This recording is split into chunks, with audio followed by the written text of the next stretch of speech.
Racing isn't easy, but experiencing it is. iRacing puts you in the driver's seat with the industry's leading sim racing game. Drive on laser scan replicas of the greatest racing circuits from around the world.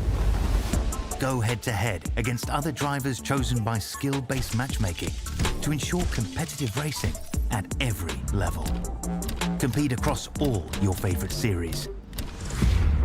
In officially licensed cars, engineered to deliver the most accurate driving experience possible.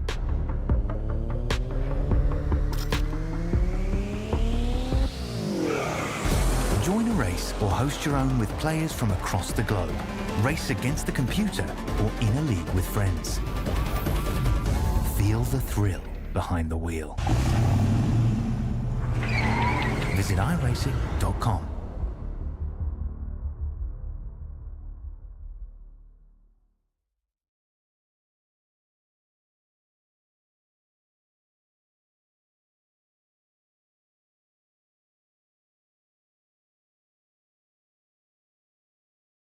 Round 5. And after 4 rounds, which has 3 race victories in the back pocket, it was decisive for the first time this season for Eduardo Radice at the Nürburgring. But this is a circuit that is traditionally very difficult for drivers. It is notorious in American circles as being the American green hell that we move from one fantastic track to another. Alton, Virginia is the place as we tackle the Virginia International Raceway for this, your iRacing Grand Prix Tour here on SimSpeed TV, bringing you all of the iRacing action here today. Good morning, good afternoon, and good evening to everyone watching around the world. My name is Jake Sperry. Alongside me in the booth for this one is Taylor Mills, with Daniel Yeaman in the production truck working for us here today. But a circuit which has a lot of technical aspect to it. They cannot get any better of a first sector run from about turn 1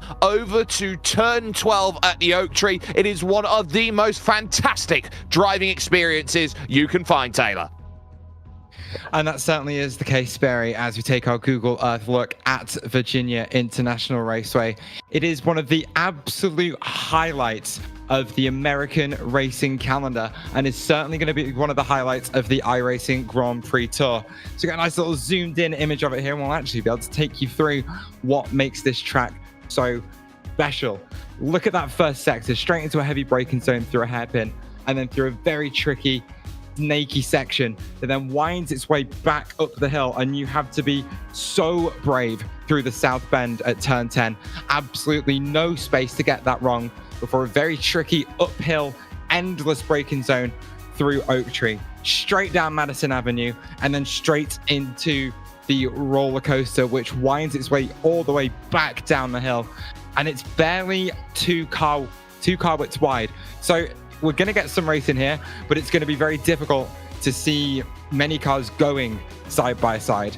We do have 2 DRS zones out there today. We've got a detection point between turns 10 and 11, and then it is that run down Madison Avenue with that second detection point in the roller coaster section, and then there's a second DRS zone on that run all the way down to turn 1. Your best overtaking opportunity, it's down at turn 1. I wouldn't risk it into the roller coaster because that narrows up very quickly. It definitely does, and we will expect most of those moves to try and be attempted down over towards turn number 13, out on track, that roller coaster corner. But with a number of places to use DRS, there's a number of chances to pass. It's going to be a big 58 laps here today at VIR. Let's talk championships, though, in terms of how they rack up with us here on SimSpeed TV and the iRacing Grand Prix Tour. In terms of the iRacing standings, that was daylight last time for Eduardo Radice, who moves himself 136 points clear of Volta Lux, who moves himself up to second, with Jacob Reed falling to third with his 12th place finish just 1 week ago. James Byrne and Florian Kamai will tie themselves on points in fourth, with Anthony Catt and Reynaldo Augusto 6th and 7th. Emil Bernstorff's non-start will drop him down to 8th. You get 4 drop rounds in the iRacing Championship, with Paul O'Regan, Jorge Martinez, and then George Van Rensburg tied on points there. The final 2 there in 10th position. To your SimSpeed Championship standings, a little bit different though, Taylor. When you look at Eduardo Rodis, now 32 points to the good without any worries at all. He will leave VIR, no matter the result, still as championship leader. Yeah, we've still got 20 races to go, including this one. It's going to be difficult for Rodis to hold on to that lead, especially if Jacob Reed can take that step back forward here at VIR.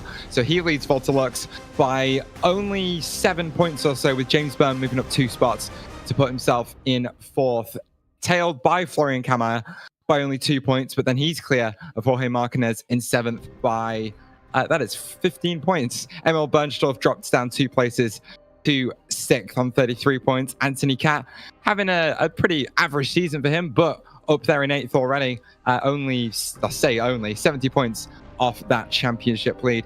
Jason Anderson Jr. makes a huge jump up to 15th spot, and he's up 7 places. And Edward Pariari is going to round out the top 10 in the Sim Speed Championship, but he's only on 6 points. So there's still points up to grab throughout the rest of the season and up and down the standings, and everyone is going to be doing everything they can to try and grab as many points as they can.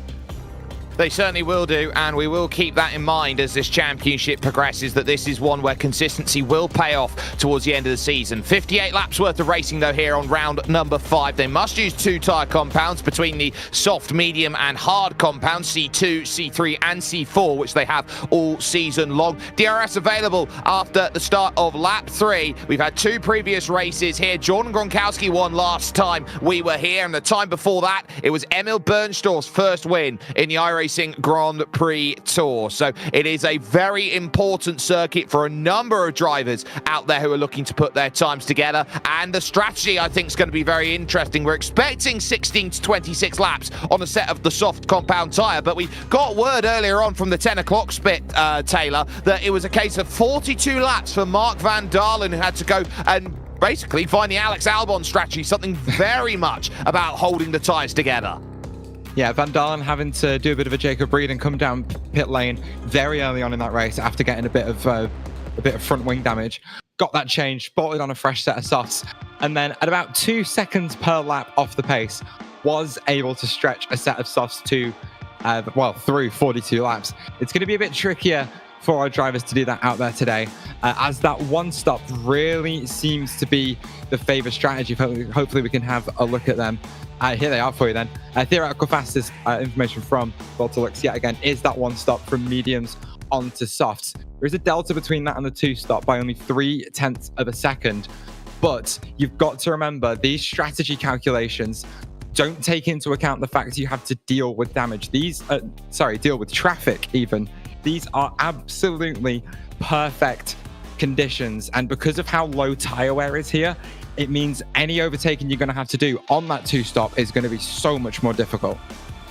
It certainly will do. I've just noted that Jacob Reed's just gone off on his 2nd lap of qualifying, so he's going to be in trouble because he only got 1 lap down in on the board. The winning strategy was from Leopold Steneros earlier on, and we've just seen Eduardo Rodis go top of the times on a 1:19.1 out there. So that is a magical lap time by Rodis out there as drivers look to put their 2nd laps down on the board. Some have only got 1 lap down, like, for example, Emil Bernstorff looking to only put his 1st lap time down on the board as we focus on our championship leader here, Rodis, as he goes through. But we'll keep an eye on those times as they look to shuffle on through. 22.2 from Bernstorff is only good enough for 12th. Sean Fitzgerald off the road. Florian Kammerer spinning around on his 2nd lap will go no better than 3rd. Yeah, and here it is. VIR absolutely biting straight away. We're not just saying this track is difficult for the sake of it. All of these cars have all of the downforce in the world that you can imagine from a race car. And even then, they are still breaking traction, losing control through what is a very tricky set of corners. Jorge Martinez moves his way up to 7th place, but a full 2nd off the pace. Here's Jason Anderson Jr., who definitely hasn't got a representative lap time in. But so far, this does look like to be his personal best. He's green in every single sector as he makes his way through the final 2 corners on the circuit. DRS is open, blasting all the way down to the start-finish line. And what's it going to be for the driver of the number 6 car? Front row. Oh, it's a 2nd place. What a lap from Anderson Jr. to DC James Byrne. Well, James Dempster's coming to the line as we focus on Emil Bernstorff. Dempster puts a 20.3. You won at Sebring last year. That'll be good enough for 11th on the grid. But Emil Bernstorff now runs out of the hog pen, looks for the drive to the line. He won here 2 years ago. What's his qualifying time going to be? 119.4. Good enough for the second row of the grid for car number 1. 9,200 iRacing. Apariari's second lap won't improve. He'll stay down in P9. But it is a who's who of who is here today, and everybody's lap times, we believe, are now accounted for here at VIR. A couple of drivers, 3 of them, haven't set qualifying times. This might be one of the few places, Taylor, where not qualifying could be a benefit. Yeah, you were saying in the pre-show, Sperry, that only, was it 8 or 9 cars finished last time we came here? So maybe trying to keep yourself out of that chaos off the race start is going to be the strategy to go for. It would be the first time this season that we've seen incidents through that first sector. Think back to Mugello, think back to the Nürburgring. Incidents going on left, right, and center through there. But I think all the cars out there on track right now have pretty much given up on their qualifying session. And it's just a case of getting a feel for the tyres they're going to be starting on to give themselves the best chance in that opening stint. Yeah, we do need to note as well that BTCC driver Dan Camish was just not available to get himself into top split here today. He would be one of the first into second split, so it just shows you how strong the field is as we watch Mark van Dalen do a sighter lap as he comes to the line. This one shouldn't count as he crosses the stripe here and does not, so we will now have a set grid here around the Virginia International Raceway. And again, it is your championship leader, Eduardo Radice, who will put himself on pole position here today for the 5th time in his iRacing Grand Prix Tour career. Alongside him then on the front row of the grid is Jason Anderson Jr. for the 2nd consecutive week. It is then James Byrne who will start in 3rd with Emil Bernstorff alongside him. He'll go from 4th position as Florian Kameyer will start this one in P number 5 with Mario Bodlosh making his first start of the season. He will go as the 2nd Austrian in 6th position. He'll now look around then to 7th where George van Rensburg is at the moment. Lux will actually be the 2nd Austrian down in 10th as Anthony Catt lines up in 8th with Jorge Martinez starting 9th, struggling with the Ben Fuller setups out there from a year ago, so he needs to find improvements as Lux is 10th with Alex Hagland going from 11th, and James Dempster, who won at Sebring last year, he will start from P number 12. Over then to the next 6 we've got Kent Nielsen will line up on row 7 with Mark van Dalen, with Jason Green starting 15th and the ever consistent Paul O'Regan 16th. Again, mired in the pack is Jacob Reed, 17th on the grid. He'll have it all to do, and he doesn't want to have what happened with Emily Van Camp a week ago happen to him again, as Sean Fitzgerald will be with him in 18th. The last 2 drivers to set a time were Edward Apari-Ari and Lyle Pinar, the South African, leaving Brad Newman, Reynaldo Augusto and Balázs Galliar, the Hungarian, to make up the final 3 drivers who are split on their iRacing first start of the season for, of course, Reynaldo Augusto, who's finding it very hard from Brazil to make the time split on a Friday morning due to work commitments. But these drivers have themselves 2 minutes to grid up, or right now about 15 seconds, waiting on Brad Newman and James Dempster to get themselves on the grid, or they'll start from pit lane, which is their choice. Straight curves around to the right as they get going, and it is narrow when they head to turn 1. It's off camera if you go off the road. Green flag though in the air, and we are underway and racing here from VIR. Very nice start then from a number of drivers off the front. Radice having to defend here into turn 1 as round the outside a number of drivers go is held, but Emil Bernstorff's got a great launch here against Jason Anderson Jr. looking for a way through. James Byrne has dropped then all the way back to P6 as they charge now through into the NASCAR bend for this opening lap, and it looks like everyone has just about scampered through without any dramas to speak of as they now tackle the snake. Yeah, it was a really difficult start from Jason Anderson Jr. there, but he did a great job to make that position back up and already be up there in 2nd place. Emil Bernstorff down there in 3rd, looking to try and repeat his win here from a few years ago. Only 2 race winners here at VIR, so we've got a pretty decent chance of a brand new race winner tonight as Eduardo Radice leads the field through Oak Tree for the first time.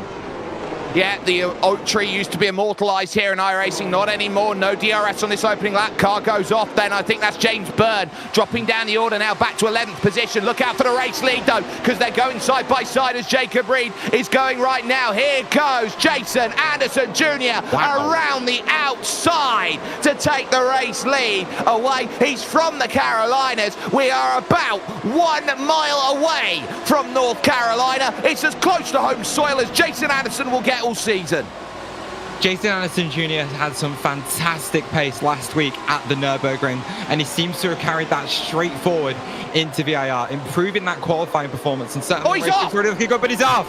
It's a lock-up into turn 1 that sends Anderson Jr. off the road. And after a brilliant first lap, he's now going to find himself all the way back down in 5th as Eduardo Radice returns to the lead of this race. Radice leads. It's Bernstorff now second, Cam Meyer in third, and George Van Rensburg in 4th place out there. There is Kent Nielsen, the most experienced man in the field. He's 13th at the moment on the medium compound tyres. Everybody except James Dempster has started this race on a medium tyre. Dempster is on a soft and up 3 places off the start. And we know how little tyre wear there is here at VIR, but James Dempster still needs to look after that soft rubber. But he also needs to make those moves. It's a very tricky balance to find as he goes around. Loses the back end on the exit of Oak Tree. Dempster into the grass on the inside of the track. He's going to have to recover, and he's already lost 5, 6, 7 spots, as now he is side by side with Jason Green almost as they make their way down into that heavy braking zone, down at turn 14. He's going to keep himself some overlap. No DRS for either of these two as he will make that spot up. But Dempster now giving himself a lot more work to do in this race. He absolutely is, and he would have heated up the tyres. James Byrne's just run wide through the hog pen, and that will allow Jacob Reed through then up into the top 10. I believe this would be P10, P9 even for Jacob Reed. He's flying at the moment. He's up 8 spaces in the first 2 laps of this race. He's kept it on terra firma fantastically, and I'll be looking at Volta Lux in front of him as the next driver to keep in mind. He lost his streak of having the most top 10s in the iRacing Grand Prix Tour to Jacob Reed last time out. That now is housed by Anthony Capp, 2 spaces above him right now, but he desperately needs to get to Eduardo Radice and chase down the points. Radice a second clear of Emil Bernstorff at the front. Well, speaking of a second, Jacob Reed just about within 1 second of Volta Lux as DRS has been activated this lap. So we will get to use that rear wing flap opening to give him that little bit of a speed advantage down the straight. And it's not going to set him up for a move this time by, but it's certainly going to bring him closer to that fight between Volta Lux and Anthony Catt. Lux, though, taking advantage of the DRS right now. He's got that rear wing open. It doesn't look like he's going for a move, but at this point, everyone's just settling into the race and they're going to make those overtakes later on. I'm looking around at everybody, and everybody is on the medium downforce package set here today. So there is going to be no differences in terms of downforce packages for drivers to go and work out with, but everyone is going to have the DRS and different levels of availability of the energy recovery system to make this work. Radice with the fastest lap of the race. They charge into turn number 1 out on circuit and look to run out of that opening corner over towards NASCAR Ben at turn number 3, and with pace here, these left-handers come along here. Turn 4, you've got to be so switched on to just 110 kilometers an hour before dancing about through the right hook, making sure you got the power and the downforce as you attack in towards the snake. It's so easy to loop the car around, but these very nice conditions they've got right now, 28 degrees Celsius track temperature, winds though blustery from the west at 23 kilometers an hour. They are getting a cross headwind over Madison Avenue. Yeah, that's certainly going to feel all car off. Jacob Reed. That is going to be Jacob Reed off then. It's a place we've seen so many cars go off so far.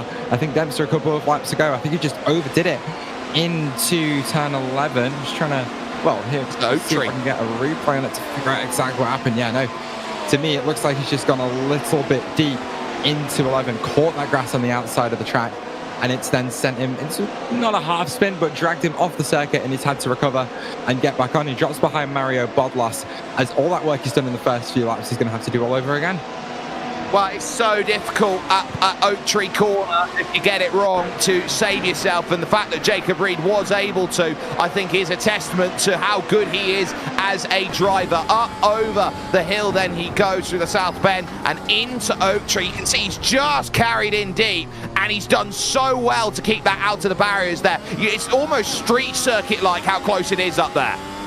It certainly feels it. It's a really tricky section to get right as well, because there's a couple of different lines that you can make work. You can keep it a little bit tighter, which is a little bit safer, and that's something that a lot of drivers often opt to go for, and really focus on the exit of that corner. But if you're brave, you've got the grip, you've got the tyres and downforce around you, you can send it really hard into 11, get right to the outside of the circuit, up against that curb, and swing it right the way in, as Bodlosh just has a bit of a lock up into turn 11. But yeah, that little section of track proving very, very difficult.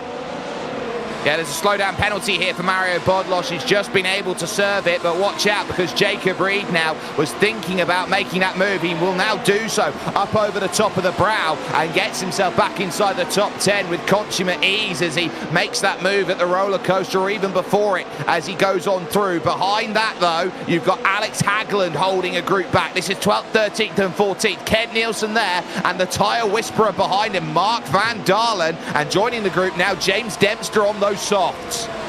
Yeah, I'm sure Van Dalen's going to be very grateful for the fact that he's still got an intact front wing so far, as I think that's Nielsen having a bit of a peek down the inside of Alex Hagland. Doesn't go for it, but it's going to leave him compromised on that run up through 1 into 2, and Mark Van Dalen is going to close right the way up behind Nielsen, bringing James Dempster with him. No overtaking opportunities in this first sector, but Van Dalen just really close to Nielsen, will get that DRS, and maybe is going to give himself a chance down into the roller coaster.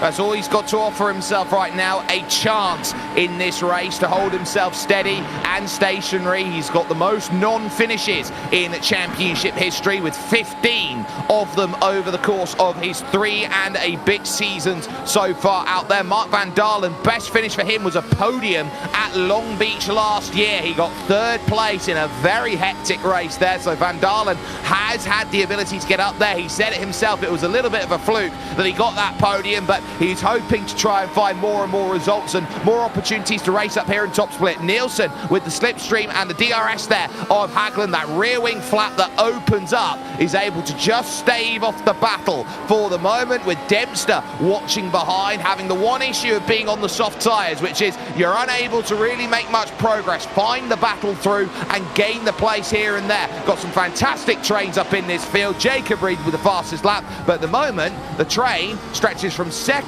all the way back to James Byrne, currently in P9.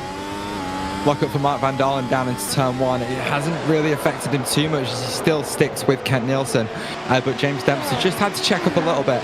I think, as you were saying though, Sperry, with the soft tyres that Dempster's got on, he's not really taken advantage of the pace advantage he should have, but theoretically that's going to be giving him a little bit of confidence for later on in this race when he does switch on to the medium tyre compound that the rest of the field on. But there isn't going to be much degradation, but he is going to have a fresh set of tyres over the rest of the field a lot earlier on. So if he's not making these moves now, he's certainly going to be looking for a chance to make them during that pit stop cycle. Here comes Volta Lurks. He goes straight on by Jorge Martinez, who is struggling a little bit with his setup game. He said after the Nürburgring, I cannot compete currently because I don't have a setup that works for me out there with this car. And it's very, very tough here with the Mercedes W13. It's a car that doesn't get too much love on the iRacing service in terms of people who build setups for it. There were setups a year ago developed by the Apex Racing Academy and Ben Fuller. There was also a couple deliberated by Martin Kroenke over at the Virtual Racing School. Outside of that, you're pretty much on your own. And speaking of moves, Jason Anderson Jr. through on George Van Rensburg. He's now up into 4th position. That was a lap or so ago. So Anderson is now starting to move here, and they'll be eyeing up Florian Kamler. Oh, Van Rensburg goes! Yeah, that is a big spin through a very tricky section of track that is about only 1 car width long. Van Rensburg finding himself off the circuit. It's going to cut across turn 6 and turn 7, rejoining relatively late down the straight and well out of the way of everyone else. But with the 1,000 horsepower being put down by these cars, it's so tricky to not spin up those rear tires. But Van Rensburg coming a cropper to the power of these cars. Yeah, you got so much torque that is delivered through the rear wheels as right now Mark van Dalen finds himself then going in the battle, and they can see it. He was fighting hard against the turn there, was George van Rensburg, and look at how much he had to tiptoe to get himself back onto circuit. Everyone going through there right now, and this was the pass that was made on him. Madison Avenue for Jason Anderson Jr. making the pass quite comfortably. Yeah, we'll see. It's one of them typical DRS passes that we've seen all season long, building that speed in the slipstream. Pulls to the left-hand side of the track, will have the advantage for the first part on the entry to the roller coaster. And it's one of them, as the defending driver, once that car gets alongside into that left, you're going to want to give it up, as Van Rensburg going side by side with, I think that's James Dempster. He's just going to get a nose ahead of him as they'll continue through Sector 1. And again, a beautiful section of track that does open itself to side-by-side racing, as Van Rensburg just slots himself in front of Dempster and keeps him down in 15th place. But now Van Rensburg eyeing up Mark van Dalen. Yeah, great move around the outside. You don't often see those here, as Florian Kamar, who's there in third position, now brings himself into a battle right now with Jason Anderson Jr. Crucially, watch out for the marker post that comes along. DRS flap open because of Emil Bernstorff. Now it's about gurney levels here in terms of who's got a little bit of that extra flap on the top to give a bit more pace. Close by Jason Anderson Jr., but not enough to make a move at the roller coaster, and it's a massive drop down the hill here. If you get it wrong, you're going to be finding yourself trying to hope that the floor of the car stays intact as you go on down. Out to the hog pen, you get this second lot of DRS to try and help you out, and Jason Anderson Jr. is looking hungry here towards turn number 1. Throws the car to the inside. Kamai, who has been in a podium position at each and every single round since the opener where he wasn't, now falls out of the podium places and back into 4th. Yeah, Florian Kamai just found himself on the dirty side of the track there, forced to the outside by Anderson Jr., putting that car right on the right-hand side of the circuit, kept his car on that rubbered-in line, and there was just no grip for Kamai to defend. But Anderson Jr. taking advantage of DRS yet again, as we've got a car off in the background there.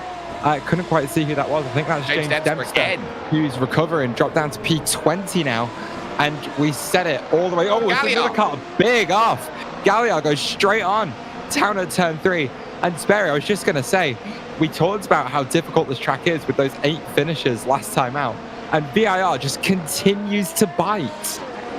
Yeah, it's the first start of the season here in top split for Balazs Galliard. He does try his best to try and get up here, but this is what happened to James Dempster. So on the run towards turn 1, tries to turn the car in, and he just loops it, trying to put the power down. Another car had to get off in avoidance there to avoid the contact, so was able to keep on going. But then as Dempster went along, here's Balazs Galliard. I think he just grabs the outside grass he looks to turn in. Very easy to do. You get tunnel vision as you go through a number of different places on this track, and at that point you're a passenger and you're just hoping it stops, and he's lucky that all 4's locked up and he didn't make contact with the barriers. If anything, he had a slight tap with the right.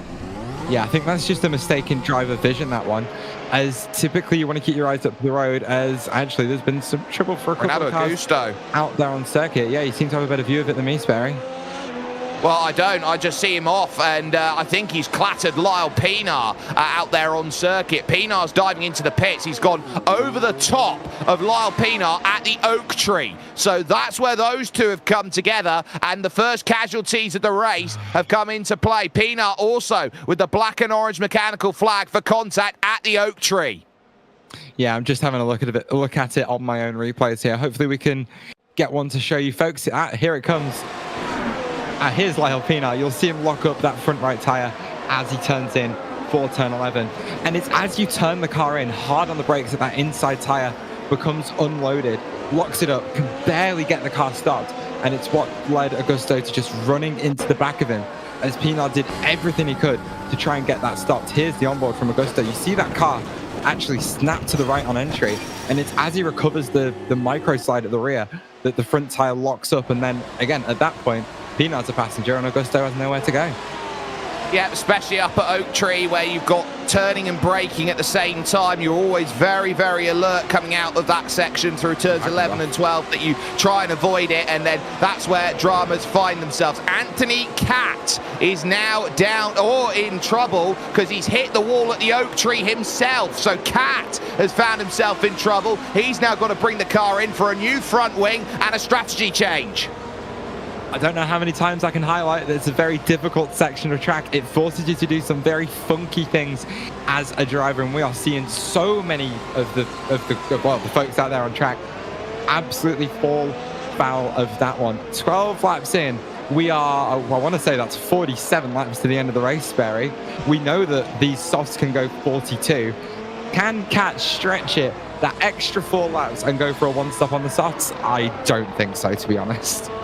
Well, I think he's going to have to convert to a two-stop, and you saw there as well there, Taylor, how much Anthony Cat was weaving as he was exiting the pits. That wasn't to get tyre temperature, that was checking to see if he's still got straight steering. Yeah, of course, it's one of those things you do have to deal with here in iRacing, is that even though you have carbon fiber front suspension, it can bend, which is extremely unusual for carbon fiber, but still one of those things that can't be repaired in the pit stops either. So best bet, if you can still get the car back out on track with the front wing change, give your steering wheel a wiggle, check that everything's still driving straight, because if you have to adjust how you're putting the steering lock in after you've built up goodness knows how much muscle memory from all of that practice, it's something that can not only affect your pace and consistency, but can absolutely ruin your confidence, and it's so easy to find yourself off the road again if you've had steering damage.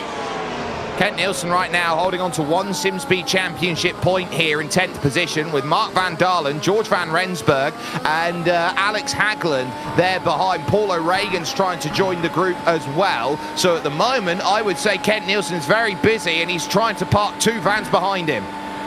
Yeah, he certainly is. But just to touch on Hagland a second, he did have an off a couple of laps ago as we were going through the incidents for Lau Pinar and Ronaldo Augusto, so he finds himself a little bit further down the order than he was, and now stuck in this little bit of a train led by Kent Nielsen. But Nielsen doing a great job and absolutely stout in his defense of everyone else behind. We've seen how easy it is to crack under pressure of being attacked from behind, and Nielsen just seems to keep hitting his marks, keep getting it turned in, keep getting the car exactly where he wants it, and is fully eyes forward on making sure he holds on to that spot. Well, if he wants those places, he's going to have to move pretty quickly for them right now if he wants to move forward. It's worth noting as well that James Byrne has been dispatched now by Jacob Reed, who now is on the back of Jorge Martinez and Walter Lux. So from 17th on the grid, now a top 5 looks to be in the offing as Van Rensburg searches down the inside of Van Dalen. That got close to the year 1 driver there of Mark Van Dalen, and he just about was able to stave off the challenges there. So very close between them, but ultimately they'll keep it together out on circuit, and still allows a bit of respite there for Kent Nielsen, who can now focus on trying to run away here in this group. I do want to go up to that 5th, 6th and 7th place battle though out on track, as there is Walter Lux as the fastest lap is thrown in by Anthony Cat on a 22.2. If that's not an indication of a 2-stop, I don't know what is. But behind, it's Martinez, the Spaniard, out there, who will now be dealing with the Worcesterman, Jacob Reed. Jacob Reed, we've seen all season long, has been so good with that battery management, taking advantage of being in the DRS and the slipstream.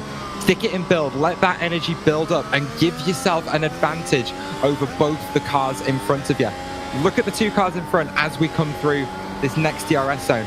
You're going to see Jacob Reed maintain his gap or drop back a little bit, and you will see very little flashing of the rain light of both of those cars. Whereas if we looked at Reed, you'd see that rain light. I can see the rain light flashing all the way down the straight, as that indicates he is harvesting energy. So keep an eye on that number 2 car, because in the next couple of laps he's going to deploy all of that energy. He's built himself up as an advantage and will absolutely fly past Jorge Martinez. Yeah, that's definitely the idea that's there. You can see the rev counter as he goes through the corners, battling to about 10,000 revs, and then when he can finally put down the power properly, he'll shift at about 12,000 revs to get through. So it's not often that we see the short shift. In comes James Dempster to come off of the soft compound tyre. He'll move on to, or I'd only presume, is going to be a set of the mediums as he's off and away. 8.9 seconds in the stop. That would indicate that he's had a front wing change to go with it. Yeah, and that's one of those things that's always going to bring you down pit lane, especially with a track that's as aero-sensitive as VIR. We know how quick these mediums are. Dempster wasn't able to get past everyone else in front of him, so it may be a bit of a relief that he now gets to switch on to what would be considered the race tyre in this race. We do move back to this fight for P5 as Reed hasn't really made much progress, but that's definitely what we expected. He is still taking that time to harvest the energy, and a big bit of a saving grace for Jorge Martinez right now is that he is still deep in the DRS of Volta Lux in front. 11 seconds now, this group pretty much off of the race lead. 9.9 it's called as they cross the line with Eduardo Rodis now out to a 3.5 second margin, or 3 second margin, sorry, at the front. That's George van Rensburg then, who is through on Kent Nielsen and up into the top 10 with that move done. So van Rensburg now can start trying to make his recovery known, and one of those drivers who has been around since the series inception back in 2022, 53 championship starts, 1 podium to his name. That was 2022 at Indianapolis, the season finale. He's been he's 3 times he's been 4th, 3 times he's been 5th, and right now in P7 he's had that 5 times. Yep, and here is, I think, the battle between Mark Van Dalen and Alex Haglund that got very close down into turn 1 as we watch the back end of George van Rensburg getting through on Kent Nielsen. Van Dalen having to go defensive to the inside of 1, forced Haglund to the outside, and the 17 couldn't go the long way around. So Van Dalen able to hold on to that spot for now, but Alex Haglund, who's having a great race so far, apart from that one mistake, just not quite able to get to him yet, as we see a change of position as Jason Anderson Jr. comes down pit lane. That's a big call. 16 laps into this race, Jason Anderson Jr. is going to come down in. Now, I wonder whether this is a call for a 2-stop strategy here today. We'll see whether soft tyres go on, because he might be looking to be hyper-aggressive here today. Softs do go on. This is going to be a big, bold call, and he's going to have to make some moves. He'll come out behind Jason Green here, and he'll have to make his way through. And even at the best of times, after what happened last week at the Nürburgring, here was someone who has ruffled a lot of feathers in the community. Yeah, and I certainly think it's going to be a tricky call to go onto those softs at this stage of the race, because I just don't think he's going to be able to get that pace out of it. Well, that race pace out of it, considering the amount of drivers he's going to have to go through. Oh, that's a change. I don't know. I'm not confident in the call, Sperry. Yeah, Volta Lux here has lost out on that last lap. Jorge Martinez going through along Madison Avenue to get that pass. So it looks like Martinez is not wanting to sit down. The best way to defend is to put a car in between yourself and Jacob Reed. So has certainly been able to manage that, and now looking to try and sprint away again. Lux currently sat P5 now with the pit stop, and now these 3 will be looking to try and keep themselves in range here, as we are now on lap 18 here of 58 at Virginia International Raceway. Reed close again here into turn 1, but not close enough out there at the moment, as Lux tries to hold himself then just steady. As long as he's got DRS, he'll feel quite comfortable with the fact that he can hold himself in the right position. A driver who has been perennially up there in the championship, P3, and that was your battle between P2 and P3 in the championship, and the ever consistent Paul O'Regan now joins the back of the group with Haglund and Van Dalen and Kent Nielsen, and George van Rensburg trying to escape in front. On Volta Lux, though, he does look like he's really struggling about halfway into the expected stint of these medium tyres, as Jorge Martinez, he's quick, but has seemingly just walked away from the front of that car. He's going to just nick DRS on the run down to turn 14 this time by, but Reed is deep within his slipstream, also with DRS, with that battery advantage he gave himself earlier on. You're going to see that speed build and build and build. I don't think he's quite going to get alongside here. But like I say, Lux just doesn't have the pace in those mediums right now, and I think he's been using them up a little bit too quickly at the start of the stint. 7 points the difference between Jacob Reed and Volta Lux. Lux has had 2 4th places and 2 3rd places, and speaking of which, we're going to get the call. Jacob Reed is diving down into the pits then. He's had enough. He's fed up of sitting back, and Anthony Catt has had himself an issue. He's back in the pits and he's out. Yeah, so Anthony Cat going to find himself out of this race, but I think the big focus right now is that strategy call from Jacob Reed to come down pit lane after only 19 laps. He will find himself on a brand new set of those red soft tires. We've seen how he struggles with getting the life into the softs and maintaining it for the stint, but we said the question mark over the two-stop was the overtaking. And Jacob Reed is the only driver that's been through the field, and he's clearly given himself the confidence that overtaking is possible. And this might be the way for him to, at the very least, get to P2. Brad Newman's done the same. He's dived into the pits 3.7 seconds, but Reed's got to get by Sean Fitzgerald first, then Jason Green, as Brad Newman, who is not on form here today after scoring his first ever championship points last time out at the Nürburgring, now looks to bring himself in. Reed needs this. He's got a massive gap that he's lost to Jason Anderson Jr. He's got to try and fight back, and you'll see up here a couple of tyre tracks here on the left-hand side. That is where Anthony Cat went off. The South Bend heading over towards Oak Tree. There's the run off the exit. Sean Fitzgerald on old mediums versus the very nice soft tyres, but look at the difference in straight line speed here. That battery being absolutely deployed here, but Jacob Reed comes back on the second half of Madison Avenue, slingshots down the inside of the small kick left, which leads to the roller coaster, as in comes both James Byrne, George van Rensburg and Alex Hagland. Yeah, all those strategy calls coming in at the same time yet again, as it seems like the entire field making its way onto the two-stop. But Jacob Reed, after just passing Fitzgerald into the final sector, fancies himself 2 in 1 lap to the right-hand side of Jason Green on the way down into turn 1, will put himself up in 12th place. And all that time he's going to fight back. 9.6 seconds to get back to Jason Anderson Jr. He is certainly making some good progress. Well, Jason Anderson Jr. Marquez. Jorge Marquez is out of this race. A hefty shunt for him as he's gone through and he's looped the car around out of the snake and completely demolished his front. Well, we saw Van Rensburg go for a spin down there earlier on, but like Jorge Marquez a little bit later on in that section, back end just gets loose on him, and there's absolutely nothing he can do. We should be able to bring you a replay of that one to show you exactly what happened, as we'll see it in just a moment, but it is one heck of a snap.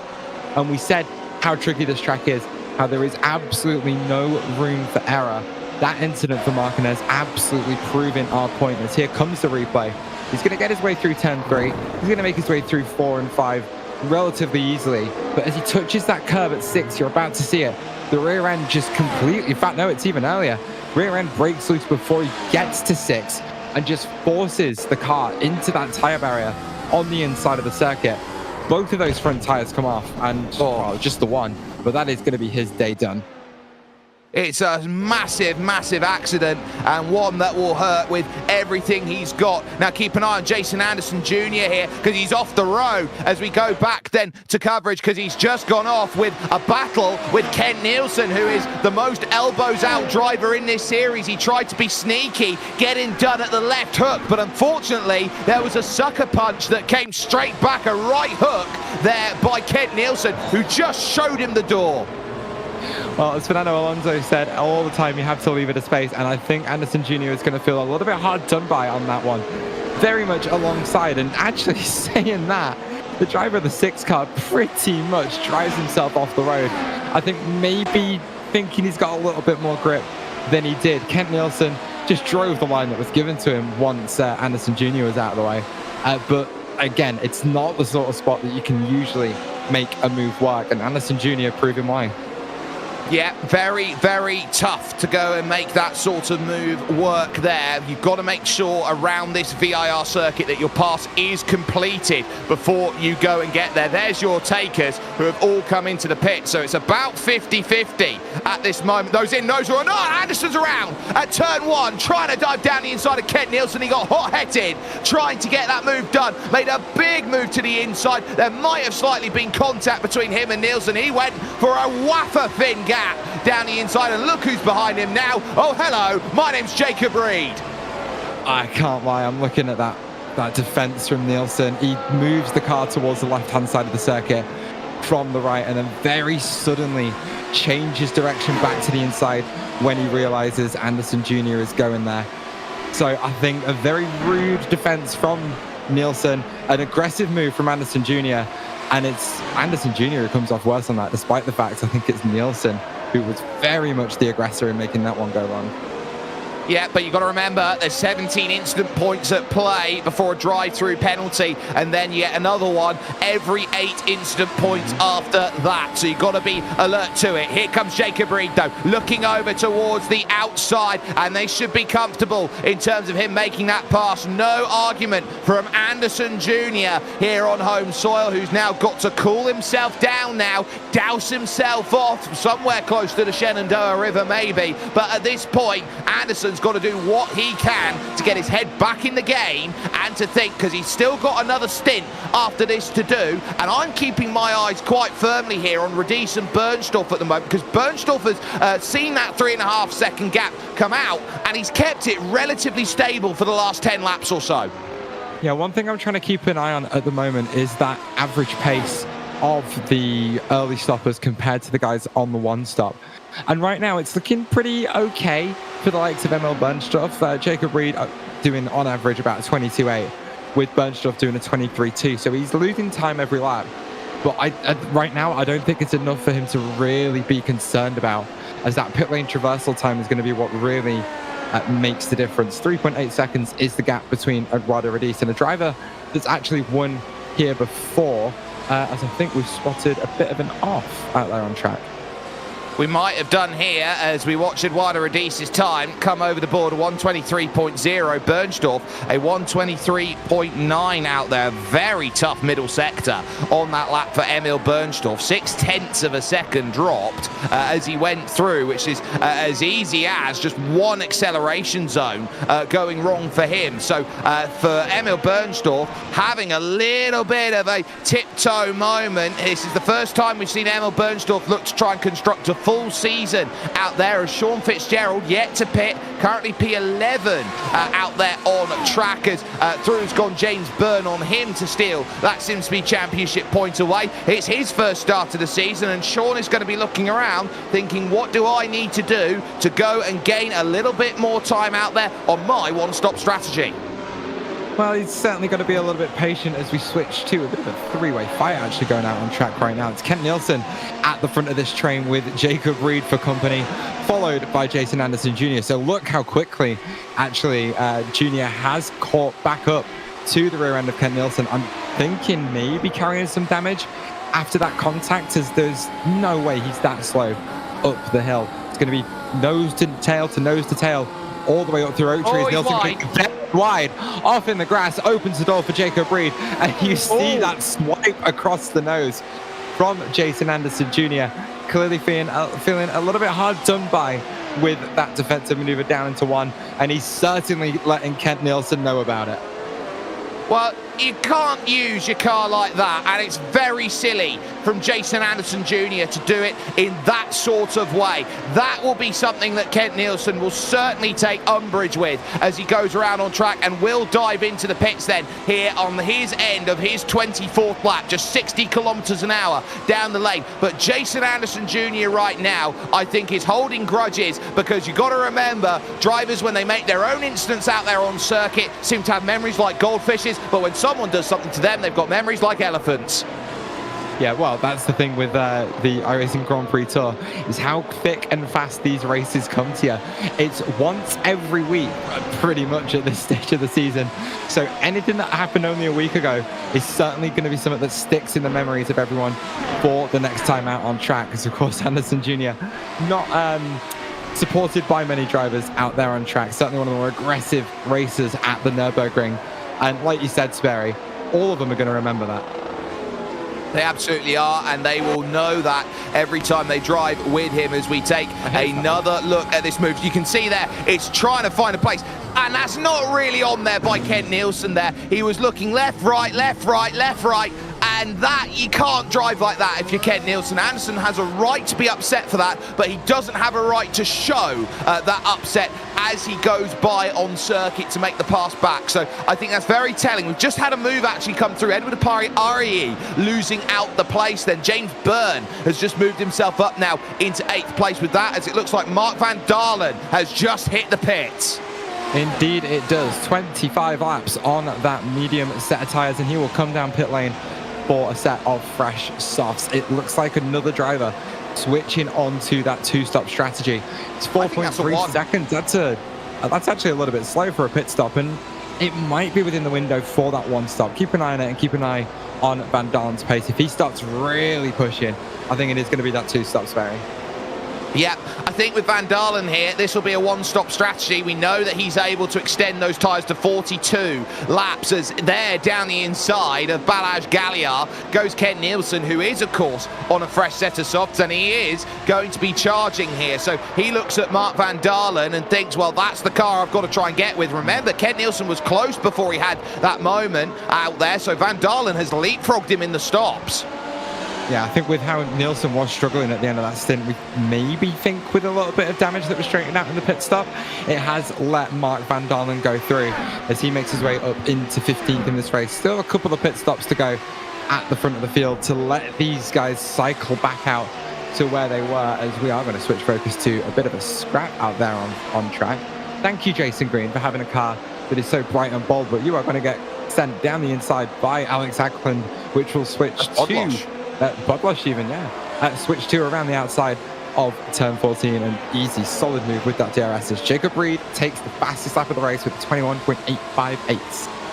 Yeah, that's a magical lap time by Jacob Reed, and so he is now looking to try and put the hammer down on his strategy. Mario Bodlosh, of course, has had a podium in this series. Back last year, he was a driver who would definitely challenge for the podium and for victories, and especially at Zandvoort, I remember, it's the tyre life that is the tough thing for Mario Bodlosh. We'll see if this season makes it a bit easier. Just in front of that is George Van Rensburg. He's trying to find a way past Sean Fitzgerald, who's yet to come in and make his pitch stop. One of only 6 drivers in this field who, I'll say 7 because I haven't counted Balazs Galliard. 7 drivers yet to make a stop in this field. Fitzgerald, one of them right now through the South Bend, the most committed corner on this circuit. It should be relatively easy pickings for George Van Rensburg on Sean Fitzgerald. Ooh, unless he goes a little bit deep down at Oak Tree, that's going to hamper his run all the way down Madison Avenue. The DRS will be open as those 4 green lights illuminate themselves on the dash. Oh, it's actually some derating for Fitzgerald as he's going to have absolutely no speed at the end of the straight and will have to roll over for George Van Rensburg, who now makes his way up into P9 with a move that looks like it was almost not on there, Sperry. No, and this is the thing, Sean Fitzgerald's looking for a bit of confidence out there on track. A best finish for him of 9th place in his history, and it's his only championship points that he has scored on his 3 starts last season. So he's looking to try and build on that and just find a finish. If there's any place to do that, it would be here, as just behind that you've now got Alex Haglund through on Jason Green, and now you've got the very similar coloured cars of Haglund and Bodlosh who will be going out there together. Both a lap difference in terms of their tyres as they've gone on to make their stops, and they look to go out there and really challenge for it at this stage of the race. So this is where these drivers are all now starting to look around at each other and think, what are they doing? What strategy is going to work by the time they get to the end? And the fact that we've had so many come in onto the 2-stop strategy, I think is really favouring those 2-stop runners at the front. They've not had nearly as much traffic as they would have done if a lot more drivers stuck to a 1. Yeah, and one driver who is, of course, going to be very grateful for everyone else switching over onto that 2-stop is Jacob Reed. But Walter Lux is actually going to make his way down pit lane for the first time. He'll be the first, well, probably the second of the 1-stoppers to change onto that fresh set of soft. He's going to have to go 30 laps on those tyres, but with the amount of fuel that's already been burnt off, these cars running about half as heavy as they would at the start of the race, it is going to make that job a lot easier for Walter Lux, as he looks like he's going to slot in just behind George Van Rensburg, but we'll have Mario Bodlosh for company. Well, that's close. Well, that's close as they go, as Fitzgerald hits the pit. In fact, he's going to be ahead here, but he's got to get the tyres up to temperature and quickly here out of the pits. He's got a series of corners, though, that can certainly help him on that. And Jason Green also follows to dive into the pits. So more takers as they come through. Van Rensburg then will find himself remaining in 9th. It's now Walter Lux who falls back down to P8. Yeah, and now he's got all the work to do. Switching onto those soft tyres as he makes his way back through the field. Yeah, as in comes Eduardo Radice to jump onto that same strategy. Eduardo Pariari is going to be the car in front of Volta Lux, though, and Lux needs to get within that DRS to try and gain some speed advantage and not leave himself vulnerable to George van Rensburg. Florian Kammeier makes his way down pit lane as well, as Emil Bernstoff actually will go a lap longer, and it's Jacob Reed that will gain a couple of positions out of that one, and now he's really going to have to get his elbows out. Well, where does Jacob Reed come out by comparison? Because this is going to be big, as already on the exit is Eduardo Radice, and Jacob Reed can only watch and see him in the distance then. So that's how close it gets. Both have made one pit stop. We expect Jacob Reed's got to make one more out there in this race, and he'll have that gap to chase down. Jason Anderson Jr. just behind. James Byrne comes out ahead of Florian Kammeier, who's got to get up to speed, and Kammeier's struggles have been coming out of the pits this season. And he certainly has. And we've seen a lot of drivers struggle on those outlets as well, as Pariari coming under all sorts of pressure from Volta Lux, as he's going to send himself wide into 3, and it'll open the door for Volta Lux, who will slot down the inside of turn 4. And now on those fresh soft tyres will now get the chance to run away back up the hill, as Pariari is going to have all sorts of pressure coming at him from George van Rensburg. He's have to go full defense mode to stop the South African from getting by. Well, George is looking for a way through, and with just how defensive Eduardo Pariari was into the NASCAR bend, he'll certainly feel like he's got a chance here on this straight. Now, off of the exit of the Oak Tree, they now descend down Madison Avenue. They'll get this rise here, and this is where the DRS is going to come in handy. Both have it, but now it's a case of battery. There goes the battery then for a Pariari trying to defend. Not much he can do there. George van Rensburg sidles his way on through, moved himself back up now into 8th place, and his recovery now looks to continue. Yeah, it's 11 lap old soft tyres for George van Rensburg, but they still have plenty of life in them to easily slide past Eduardo Pariari, who we know likes to do those slightly alternate strategies and is going to go quite long on that first set of mediums before he makes his way down pit lane for the first time. As there's a little bit of a scrap still going out on that track. Wow. Here's Sean Fitzgerald. Hard tyres. For 17th place on the hard tyres for some very strange reason. Well, that will be for confidence, so not having much love with how the soft tyre works. Fitzgerald's going to go to the hard tyres, as in comes Balazs Galliard, which leaves only one driver yet to come in and make a stop, and that is your race leader right now, Emil Bernstoff, who of course won here 2 years ago in 2023 on in his first start in the series, and now he's looking to go long. And here's the reason why. This is an overcut strategy from Emil Bernstoff. He wants the best of the tyre for as long as he can to be as aggressive as he can at the end of this race. Yeah, again, it's one of those strategies we so often see in real life, is giving yourself a huge, well, at least some sort of offset on the rest of the field, so that when their tyres start to die off, you've still got some really, really good pace in yours. I do like this slightly alternate call from Bernstoff, and I really hope he sticks to it. As here's James Byrne, I think, on Jason Anderson Jr. No, Junior inside. Florian Kammeier, I think, has actually just gone past James Byrne, as this scrap for 4th is, well, does look like it might be set to continue, but Byrne on some very old tyres compared to Florian Kammeier. So Jason Anderson Jr. then making his second stop of the race. This should be him good to the end here on lap 31, 4.1 seconds. Eduardo Pariari also in the pits then has made his stop, so he'll go again. And look at where he comes out. Oh, it's fight round 2 as Ken Nielsen now gets drive off the exit here, and Jason Anderson Jr. is not going to want too much of that. Oh, he almost pushed him off going through turn 2, but he'll run off in tow, and Ken Nielsen will find his way back through. Anderson's costing his own race here by busy fighting with the back markers, by his words. Anderson Jr. making some really poor choices to fight Kent Nielsen so aggressively. You could see how hard he tried to squeeze the 15 into that corner, and it's what just put him a little bit out of rhythm for turn 3. Here comes the replay for you. I think of Anderson Jr. coming down pit lane into the roller coaster. Oh no, he's just had a bit of a snap into the roller coaster. Has to recover again, and I think that's the second time he's been off the circuit already this race.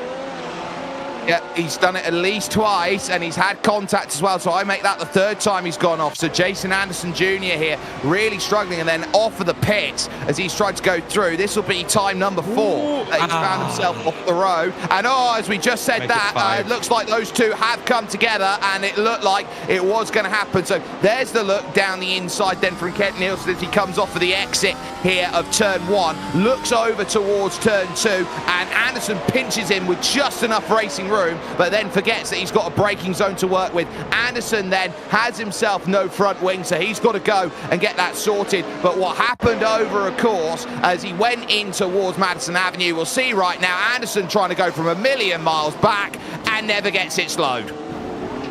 And it's almost like the complete opposite of what we saw down at turn 1, where it was Nielsen, very much the wrong driver in this instance. Here comes the replay for you. 3 car lengths back is Anderson Jr. when he goes to the move, and then it's that left front to right rear contact. Dents Kent Nielsen for a spin as Anderson Jr. will make his way down pit lane, leaders in, take a fresh set of tyres, and change his front wing. So Emil Bernstorff now has just come in, made his stop as we watch Jason Anderson there on the replay. Has gone through. James Dempster looks like he's had a moment as well. We just can't get off of replay, it seems, at the moment. Oh, on the curb on the exit, so easy to do through the gears. Yeah, there's another car going for a spin at Oak Tree yet again. We're seeing that replay. Paint isn't as grippy as tarmac. There's just no pause in it for the rudder to grip onto, and that's why we see so many cars getting loose up there at Oak Tree. Just the inside tyres so unloaded, and then you force the outside tyres to also be unloaded, and then around goes the cars. This is Emil Bernstorff on his outlap with a 5-lap or so offset from the rest of the field, and 12.7 seconds behind your race leader.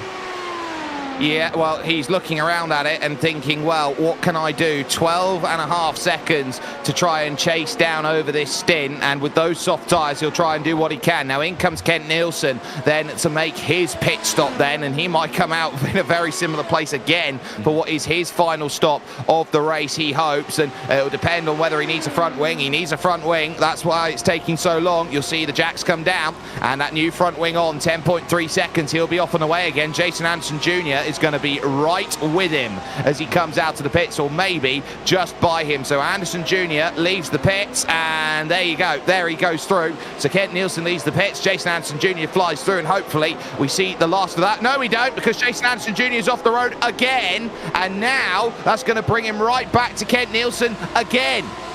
I think the problem with this is that Anderson Jr. is the faster driver out of these two. So with a 0.6 of a second gap, Kent Nielsen getting those tyres back up to temperature, we might see tempers fly yet again as Anderson Jr. very much overdriving in Sector 1. I just hope and pray we don't see the same level of tomfoolery out of both of these two that we saw in the first half of this race.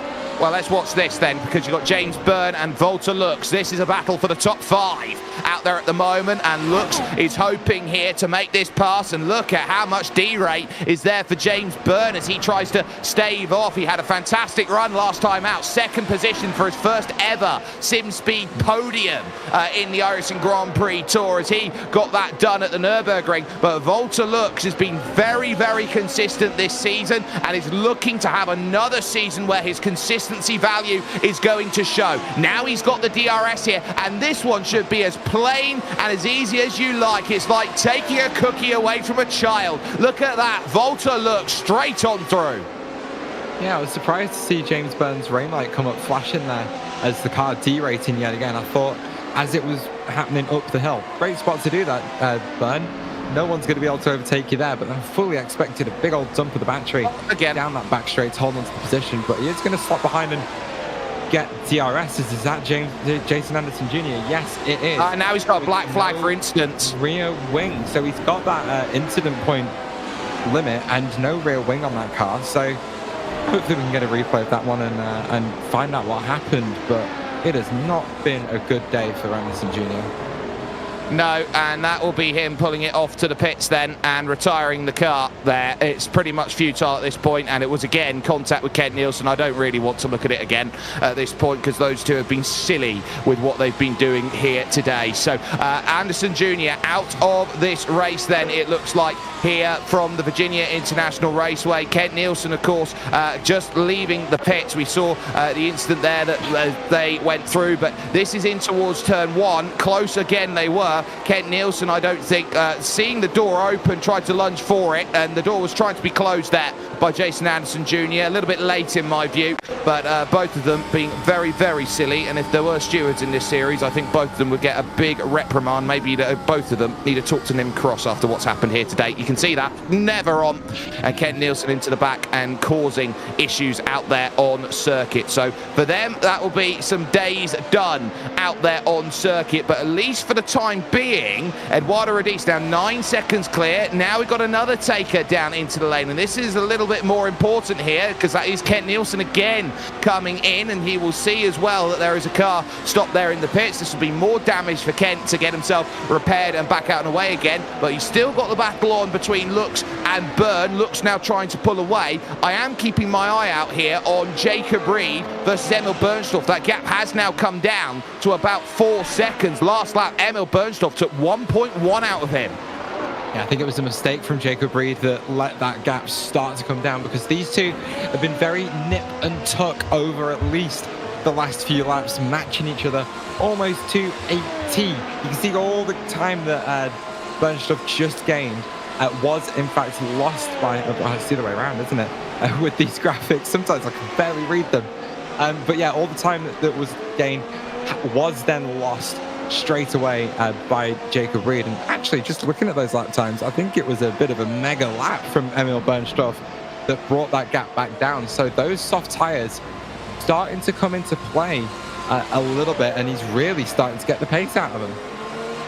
Yep, so 22.9 from Jacob Reed on that last lap, 22 flat there from Emil Bernstorff, and the difference maker is the first and third sectors, which would be, believe it or not, the tightest and the twistiest sections where you're using the most of the tyre out there. So the very telling sections out there. Eduardo Rodis, by the way, is the fastest driver on track though, on a 121.8, as in comes Mario Bodlosh for his second and final stop of the race with 20 laps to go for him. Yeah, he's going to drop way down the order from the stop though. He's got Edward Apariari and James Dempster that might be able to squeeze their way through on him as he gets back up to speed. But here is the battle for 15th, as it's Sean Fitzgerald and Brad Newman nose to tail. Newman with the advantage in the slipstream. DRS open, derating from Fitzgerald as Newman going to force his way down the inside of turn one.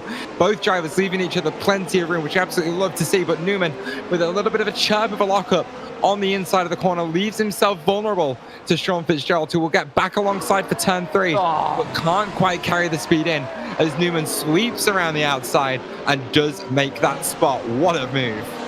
You gotta love that. Round the outside of turn three, the NASCAR bend has been something we've loved seeing over and over and over, and it certainly worked there for Brad Newman. Soft versus hard tyre, soft tyre wins out there on track. Bodlosh has come out with James Dempster here, so this is a scrap on right now for 12th and 13th. Dempster on the mediums, Mario Bodlosh on those brand new soft tyres is going to have to immediately find a defense along Madison Avenue here as George Van Rensburg comes in for his final stop of the race. Dempster closing, but not enough batteries stored up to go and make that move, so has to play the patience game as that battle for second and third creeps towards 1 second. It certainly does, but for James Dempster, that's been the story of his day, is just being unable to make any of those moves when he's needed to. When he was off on the soft tyre, couldn't get by anyone that he needed to, and now that he had Bodlosh on a cold set of tyres, still couldn't make that move, as Newman is going to make his way down pit lane after 20 or so laps on those softs. But having a little bit of a moment on the way into the roller coaster, we're going to replay that one for you. Here is Brad Newman with Sean Fitzgerald tucked up behind him. We just saw those two swap positions into turn one this very same lap. Gets a bit of a wiggle on, locks up the front right corner again and goes straight across the grass. Loses out on that position and then comes down pit lane for his final stop of the race. Yep, scampering on over the circuit. Definitely not what was ideal. Now in comes Jacob Reed. We're seeing that gap close behind him with Emil Bernstorff there, so has decided to throw it in the pits. Bernstorff with the fastest lap, a 21.5 on that last go. Jacob Reed will now be in chase mode for the final stages of this race. James Byrne has come in behind to make his final stop then of the day. So Jacob Reed will look around at Volton Looks and think, can I catch that? And probably Surely, Florian Kamar is what he's looking for. A podium from 17th on the grid for Jacob Reed would be an absolutely monumental display of driving. And luckily for him, he certainly has the pace to get that done, but it is a monumental task to close down what will end up being almost 23 seconds by the end of this outlap to get up into third. Either way, here's Jason Green, who just had a peek to the outside of turn 1 on James Dempster, but a bit of a late defense to the left-hand side of the track from Dempster is going to close that one off relatively quickly, as Green just going to have to show a little bit more patience in this fight if he wants to move up into 13th place. But Dempster at the moment has the advantage of slipstream from Alex Hagland in front, as this scrap could get a little bit spicy, Sperry, especially with the defense we've just seen from Dempster. Yep, so Jason Green will be looking to capitalise here as Dempster's defensive. I do also need to note the fact that as Jacob Reed came out of the pits, there was a little sigh from Paul O'Regan, who's never had a top 5 in this series, and he finds himself about 5 seconds off of it. 2 seconds off of it right now, and Jacob Reed on fresh tyres running away from him. So Paul O'Regan will be a little bit perturbed about that, but looking for another top 10 to add to his impressive collection of top 10s he's had already. Here comes Jason Green along the inside turn outside, and he gets it done before the roller coaster. James Dempster, nothing he can do on the mediums. Remember, he's on the alternative strategy. Yeah, it's a great move from Green to position his car exactly where he needed to. Just sweeping back across the nose of Dempster when he could, and just made sure that Dempster couldn't come back at him. Takes that to 13th spot absolutely commandingly. But you were talking about Paul O'Regan and how he's inside that top 10 right now. He still has one more stop to go, I think, and when he comes out, he's going to be behind that fight for P9 with Van Rensburg, Perrieri, Bodlosh and Hagland. So he's going to have fresh tyres, but I think it's going to be one heck of a task for him to actually get through all of those drivers and get himself a SimSpeed Championship point. That top 10 is going to be important. The Perrieri, remember, on a one-stop strategy here, so it'll be one of the drivers that you'd want to get by if you're Mario Bodlosh, and you'd want to get by P, D and Q if he can go and get that sorted. In front of him, George Van Rensburg, who of course is on a very similar strategy, and James Byrne, and they'll be hunting down Mark Van Dalen and Paul O'Regan towards the end of this race, who will be trying everything they can to hold on. Jacob Reed setting the timing sheets alight with a 21.1, a second and a half quicker than the car in front, and crucially that 21.1 set by Jacob Reed, a full second quicker than your race leader. But Sperry, how much can that tyre take the abuse of those low 1:21? I'll point out he's gone purple in sector 1 yet again, and purple in sector 2 to follow it up straight away. So Reed thinks those tyres can actually hold up for the next just under 20 or so laps. But I think it's going to be a bit of a struggle. We saw him be really greedy on the pace of the softs at the first round of the season, and I'm wondering if he's doing the same thing now. Like, if I'm him, part of me is trying to push to try and catch the two in front, but part of me is like, I'm on the softs, they're a tyre that doesn't last very long, perhaps it is just time to consolidate the position and bring it home where I can. Well, if he wants to go and get that move done, Jacob Reed is going to have to fly, and he knows that he's on the back foot in the championship, and he knows that every point he's got to try and claim now is important. Eduardo Radice winning 3 of the first 4 races of this championship, and if you want to go back to 2024 as well, and the results there, the final round was also won by Eduardo Radice. So that is 4 of the last 5 Grand Prix Tour races that have been won by the Italian. He's on a rich vein of form, and he's eyeing up 5 of the last 6 races that have been run. So Jacob Reed in P5 cannot afford to be in a position where he's giving points away early. Makes it mightily difficult later on as moves get made around. Perrieri losing out. That's Mario Bodlosh through. That puts him up into a SimSpeed Championship point. He's had that position once already in his career P10 as Alex Hagland looks to now try and find a way through for 11th. Yeah, Hagland's smelling the blood in the water with the lack of pace in Eduardo Perrieri's car right now. He's going to be deep in that slipstream on the run up the hill. Probably not a chance for him to get through before they've got through South Bend, or maybe an optimistic dive into turn 11 through Oak Tree might be the way to get it done. Pariari is just going to be inside, I think, the slipstream and the DRS even of Mario Bodlosh. Watch for that rear wing flap opening up as they make their way into the first of 2 DRS zones. We're going to be on board with Edward Pariari down at Madison Avenue.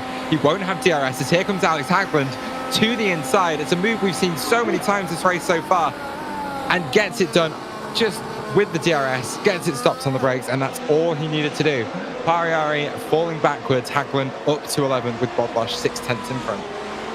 He'll be quite upset with that, will the Pariari, because he knows there's nothing he can do about those sorts of moves. He can only stare at Alex Hagland driving off into the distance as that happens. This is Mark van Dalen, and a mistake up at Oak Tree. Oh, he just grabbed it too aggressively through the corner, a half slide, and watch out in the background because James Byrne, after all of that getting back up to speed, well, he's right there. He lost 6 seconds on that last lap, did Mark van Dalen, and now look at that gap. He is right there looking for it. This is for 7th place. Honestly, Van Dalen springing that mistake on me a little bit there. I fully expected another rear end stepping out on the exit of the corner, but Van Dalen having to be a little bit different yet again. Loses the car on entry, and he's going to do the same thing again. Big slide at the rear. The rear brakes just sending the car rear end out. Big slide as Byrne will get alongside. I think Van Dalen lighting up the radio, probably to tell Byrne that he's just going to let him go, and that's certainly what happens.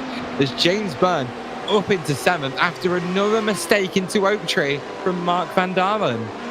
Well, Van Dalen was actually on the radio and he was very happy about what happened. He said, oh, that looked good. It's not fast, but it certainly looked good in terms of how that happened. Alex Hagland through now into 10th place, making the pass on Mario Bodlosh. So moves happening in and around those minor positions. James Byrne, by the way, on course for his 3rd 7th place finish of the season. Yeah, and you've got to give him some credit for that as well. He had a great race at the Nürburgring last time out, finishing 2nd place in that one. As Yao down pit lane, that front wing is well and truly off that car. As I'm going to take a guess, Sperry, I think it's a mistake into Oak Tree. Yeah, you can see it here, up over the top of the hill. And you can see it there, Taylor, there. Grass grabbed on entry. We saw it earlier on with him, and this time you can't get away with it. I will say, I'm glad to see it's another different spot up into that corner rather than the same mistake we saw made 3 times by 2 different drivers. Well, it's very much the same mistake as what Anthony Catt had out there on circuit, so was definitely difficult to try and deal with as we focus with Jacob Reed, who is hunting down his main challenger behind him in the championship in the battle for P2 overall in that, Volta Lux, who is currently on course for his 3rd 4th place finish of the season, but Jacob Reed is going to try and make sure that he has absolutely none of it. At the moment, there'd be a 2-point swing in favour of Volta Lux, which would bring the 7-point championship gap down to 5 for P2 in the championship, heading over to the 6th round of the championship, which will be over at Sebring. So in terms of what these drivers are looking at, I look at Jacob Reed and he's trying to stem the bleeding. That's what the championship standings would look like here. Eduardo Radice would move a mile clear up at the top, but Jacob Reed is trying desperately to keep those cars behind. Like Lux, like Kamai, like Bernstorff, the 3 main challengers behind him are all going to gain on him. Yeah, I think for Reed it's going to be a relatively easy job to make that one happen, but he is just slowly continuing that march towards the back of Volta Lux. And again, my only question is how much life is going to be left in those tyres by the time he gets there. Lux seems relatively happy to stay in 4th at the moment, and his lap times are reflecting that. Just staying chill, calm, trying to keep some life in his tyre to maybe give himself something to battle with at the end of the stint, which is the exact opposite to what Jacob Reed is going. Again, hammering those softs, getting every last inch of pace out of them, and I don't think it's going to give him any favours when he gets onto the back of that number 7 car.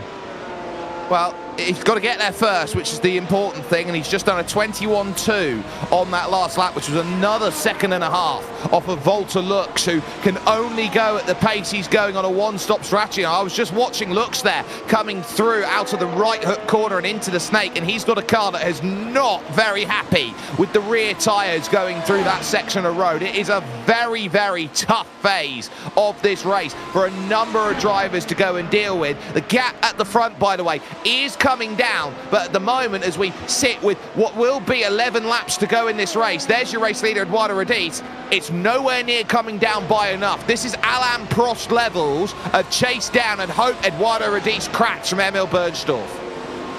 But I think we've seen it from Rodis that he is absolutely solid when he's in these sorts of positions. He's worked so hard over the last 4 laps of this race. Van Dalen. As Van Dalen is falling down the order, I think with a late race mistake. Front end, I think, off that car. And I'm going to... Oh, actually, rear end's gone as well. So that should be an interesting crash to look at. Because with something like that, I'm hoping it wasn't up at the oak tree. No, this one was at the snake, and it's a very interesting one because he's just caught the curb wrong as he's gone out there on circuit. So he's gathered the curb on the exit through 5A. He's gone, and the back's gone into the wall, and then he's gone back across the circuit, just about avoiding Alex Hagland out there. And this is what you're about to see out the right of the corner, Taylor. And this is what you find. Trying to put the power down, he's just caught it wrong. And he's just tried to take way too much curb through there. You could see the way the car hooked on the inside of the curb down there at 5A. We'll do American corner numbering at some point. But it just pitches the car into a spin and completely breaks the seal of the ground effect underneath that Mercedes W13. And at that point, he is a passenger. Spins into the wall on the inside, front, rear axle, both slamming into the tyre barrier. And that's one of those tyre barriers that isn't going to save your car. Paul O'Regan, who is so good at finding himself a top 10 result out there. He is 5th all-time on 31 top 10 finishes, and that is 31 top 10 finishes, it must be said, without a single top 5 to go with it. This is on for 6th and 7th with James Byrne trying to continue to find those points, and it'll be an extra 2 championship points for James Byrne as he remains in the fight for the top 3 places here in this SimSpeed Championship. Byrne running through the roller coaster, closing in on Paul O'Regan, who is on a much different strategy to James. It's a question of how quickly can the New Englander get by the Old Englander for a position. Here comes the chance for a move straight down the inside along the front stretch. Move complete. James Byrne now into 6th. Yeah, I think this is all in favor of Paul O'Regan, who has made a decision on his strategy as we just joined Jacob Reed at the end of having a bit of a moment in that first sector of the racetrack. Not quite sure what happened, but he has lost a good chunk of time for Walter Lux into the final sector, then through the roller coaster. It's going to be through... Oh no, it's not even through the final 2 corners. He just spins the rears up on throttle, and I think, Sperry, that's indicative of exactly what I was talking about with how much energy Reed was putting through those tyres. I think he's reached a point where the softs have finally given up. And if that's the case, then Jacob Reed, I think, can consign himself to 5th place out there into the final laps of this. He can't afford to crash the car in any way, shape or form. He's got the fastest lap of the race, which is no bonus point this season. But I think the key here for Jacob Reed is that he has just got to bring the car home now. It's not what he wants, 10 points. He'd rather have 25. But you've got to consider he was starting 17th on the grid here today. He was staring down no points for the 2nd consecutive race. And he's done a great job to recover it, though. And as I say, Sperry, if I was him, I would have started to consolidate a lot earlier. But of course, it's Jacob Reed. He wants to maximize every single race he's in. And now he's finally reached the limit. As Paul O'Regan, though, in the DRS with the slipstream, puts it to the inside of turn 1. Byrne will have to defend and has a chub of a lockup on the outside and leaves himself vulnerable on the run down towards turn 3. But O'Regan's going to choose to back out of that one, let Byrne take that preferred racing line, and we'll just crack on from there. Actually, that feeds quite nicely into something I wanted to say about O'Regan a little bit earlier on. I think just letting James Byrne move through actually plays into the strategy that he switched onto, because with less than 10 laps to go, I don't think he's going to come into the pits yet again.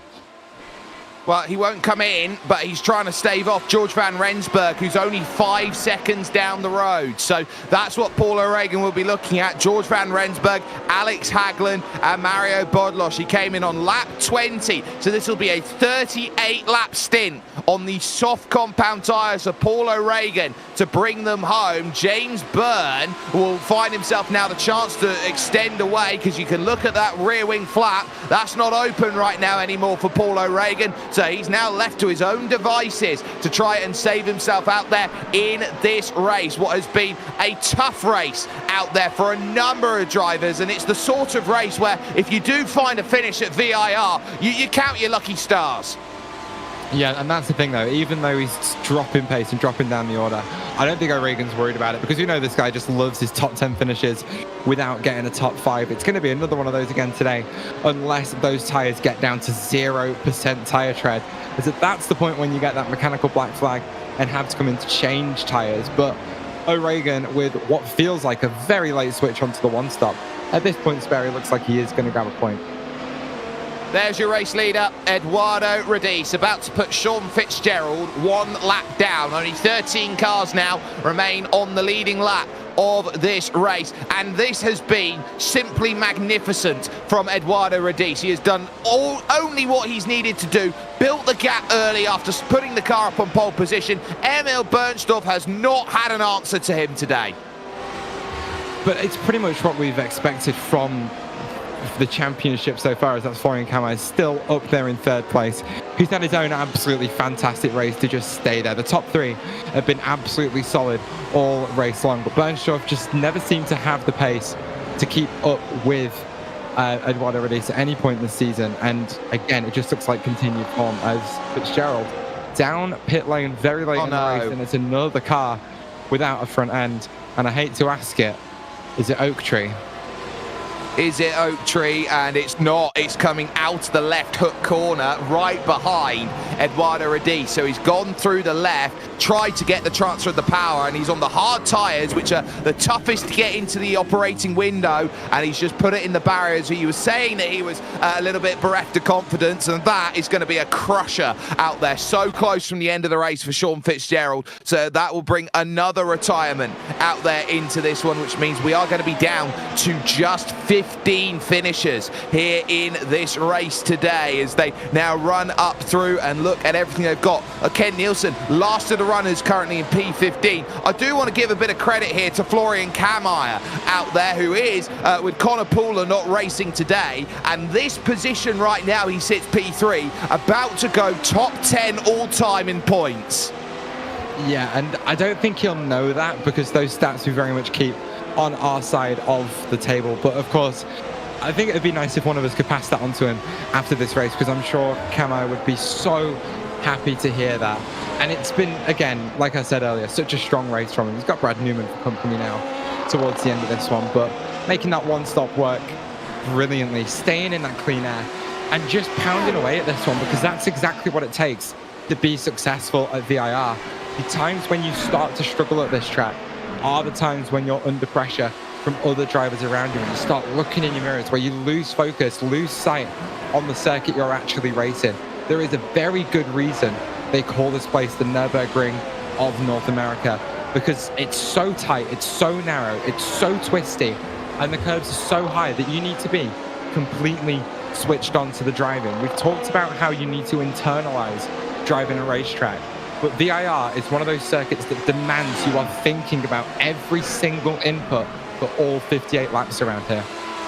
Well, two things I want to point out. One is what you've got on screen, Paul O'Regan versus George van Rensburg, and George is absolutely clawing back Paul O'Regan hand over fist. The second one, Jacob Reed has not given up on Volta Lux here, and if he can close at 1.5 seconds a lap right now, he will have the chance to get by 1.2, 1.2 and 9/10 over the last 3 laps. Lux crosses the line for a 22.8. Jacob Reed crosses the line for a 22.0. So another 0.7 of a second, 0.8 of a second comes off on that last lap. Lux is going to get put through the ringer in these final laps.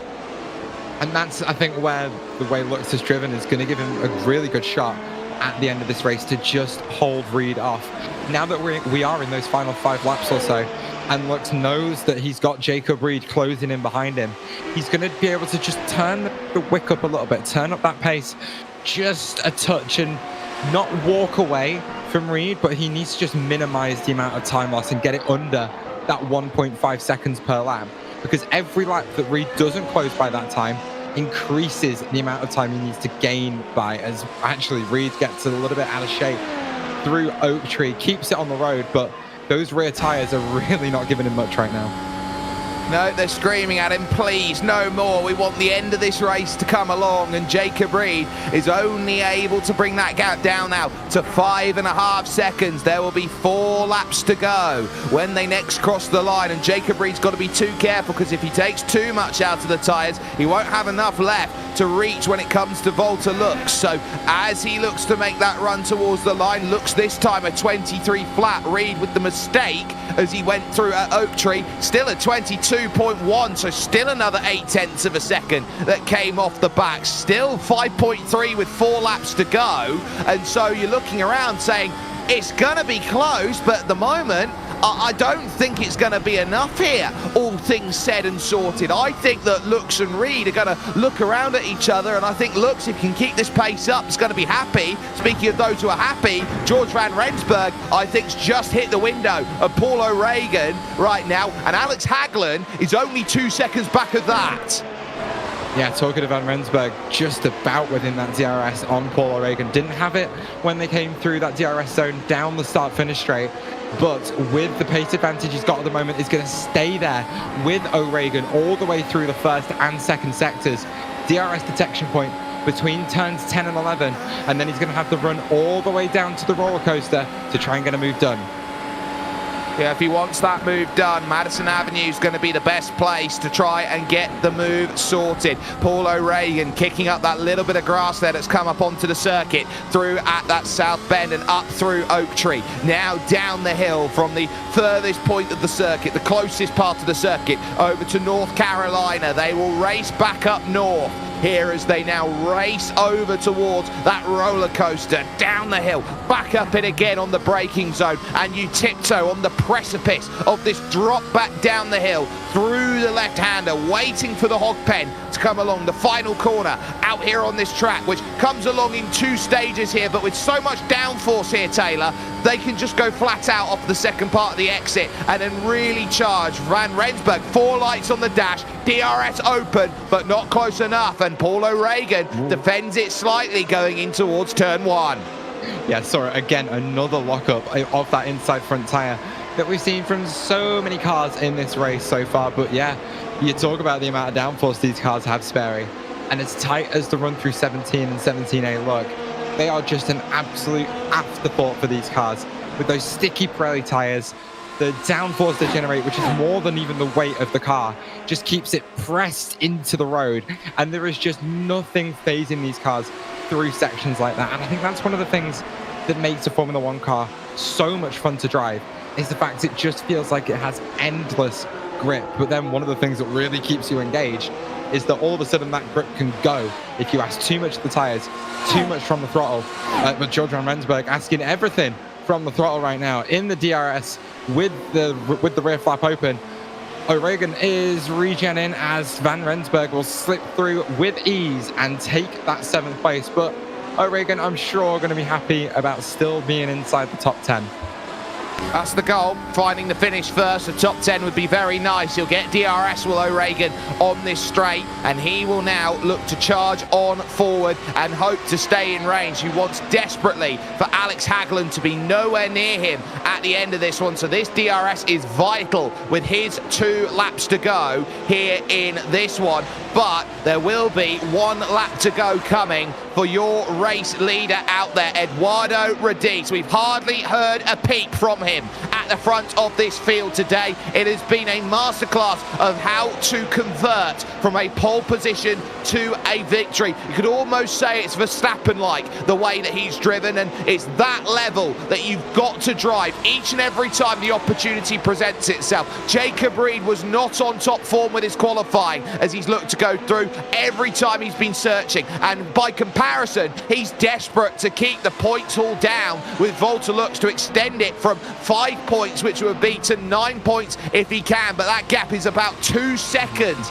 out there at this stage. And for Jacob Reed and the way that he goes about it, a 21.7 took 1.4 seconds out of it. The gap's 1.6 at the moment, so when you're looking around, this is going to come down to whether he's got DRS on the final lap of this race. So keep your everything peeled for that battle that comes through as well. George Van Rensburg still has Paul O'Regan, and Alex Hagland is desperately trying to keep himself then close enough to make a pass, but I don't think he's there because Paul O'Regan is just keeping the gap that he needs, and only the gap that he needs. Down for the final time, then through the roller coaster and the hog pen. It is some Easter excellence from Eduardo Radice. It is going to be another win for him. 5 wins in his last 6 starts here in this championship. 4 of his last 5 for this year of 2025. 3 straight.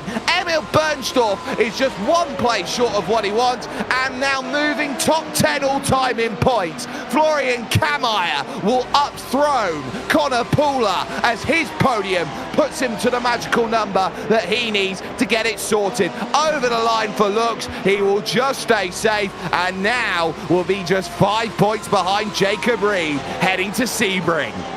Yeah, only 0.2 of a second lost on that final lap for Volta Lux, but as we come down to the roller coaster for the final time, Alex Hagland in the DRS with the slipstream has a peek to the inside, isn't going to get there, and Alex Hagland, with no more opportunities to make an overtake, will give Paul O'Regan the 8th place. He will have maybe 1 more chance on the DRS, but is it going to be a long enough run?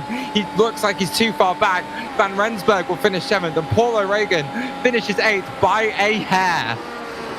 And he'll be happy with that 8th place and the 4 SimSpeed Championship points that come along with it. Mario Bodlosh will round out your top 10, just the 13 finishers on the leading lap out there overall. But what a wonderful showcase of driving we have seen at the front of this field as the last runner on the leading lap has come over the line. We'll get confirmation of result here on SimSpeed TV for you. 1 hour, 20 minutes and 30 seconds. It was a quick fire run today for Eduardo Radice, and a double-digit victory again, this time over Emil Bernstorff, a margin of 11 seconds over the line. Florian Kameyer will pick up his 3rd career 3rd place finish, his 5th podium of his career, and crucially moves top 10 all-time in points as he gets that done 22 seconds exact behind Eduardo Radice, as Volta Lux will finish off in 4th, and Jacob Reed will round out the top 5. It would then be James Byrne for the 2nd time this season, who will be in 6th position, with George Van Rensburg in 7th, and Paul O'Regan for his 32nd top 10 finish without a single top 5. It is then Alex Hagland who finishes it off in 9th, and Mario Bodlosh will take points on his first start of the season, P10 there for the Austrian. Behind him, just missing out on the points, was Edward Apari-Ari, who did not have the pace here today compared to what we saw at the opening 2 rounds of the season by qualifying, with Jason Green and James Dempster the last 2 finishers on the leading lap. Brad Newman and Kent Nielsen will be classified as finishers. Kent Nielsen going through the trials and the tribulations out there here today, with Sean Fitzgerald 8 laps from the finish, finding himself in the barriers with the likes of Mark Van Dahl and Balazs Galliard, Jason Anderson Jr., who may have earned himself a holiday today, Jorge Martinez finding the barriers as well, having a very tough start to his season,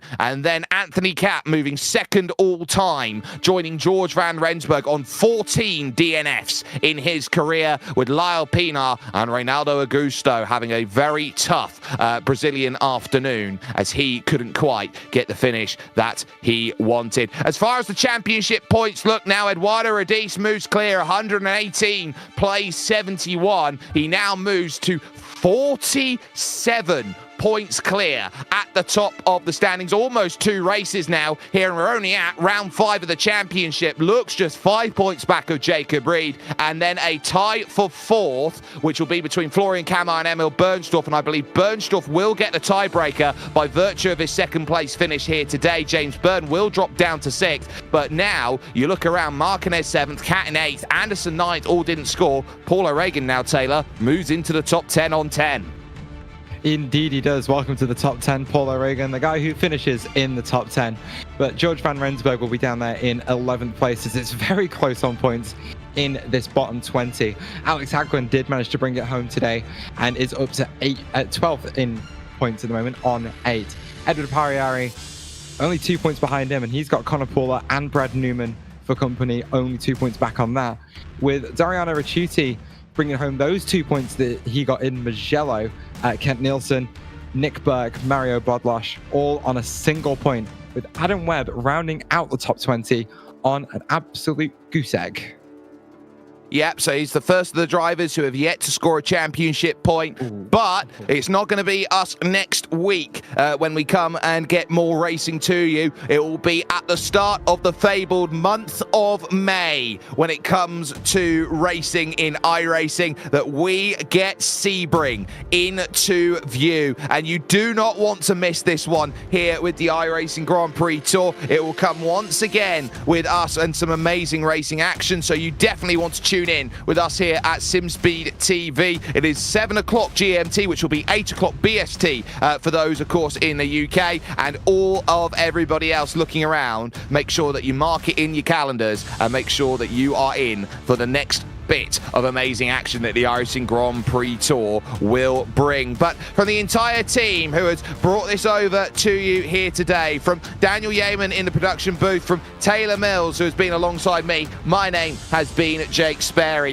When opportunity presents itself, the mark of a truly resolute driver, a truly champion-style driver, is to capitalize on those mistakes. It is a qualifying issue for Jacob Reed that is costing him points and now puts him almost 50 points back in the championship. Not because he's a terrible driver, not because he doesn't have pace, not because he can't overtake out there on track, but simply put, he's got to put the car in qualifying in the best position possible. Eduardo Radice has been nearly flawless, his 3rd straight victory of this season, and he is romping towards a big championship lead, and he will look to make that 4 in a row next time we are with you. We will see you in 2 weeks' time here on SimSpeed TV as we head to the Panhandle of America and battle it out at Sebring International Raceway.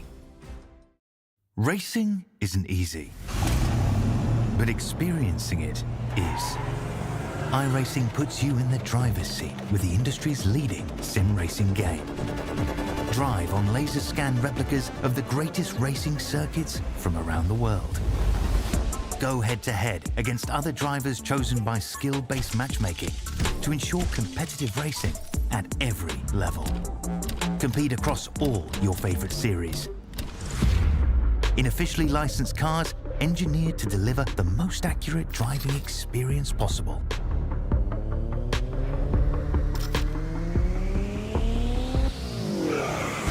Join a race or host your own with players from across the globe. Race against the computer or in a league with friends. Feel the thrill behind the wheel. Visit iRacing.com.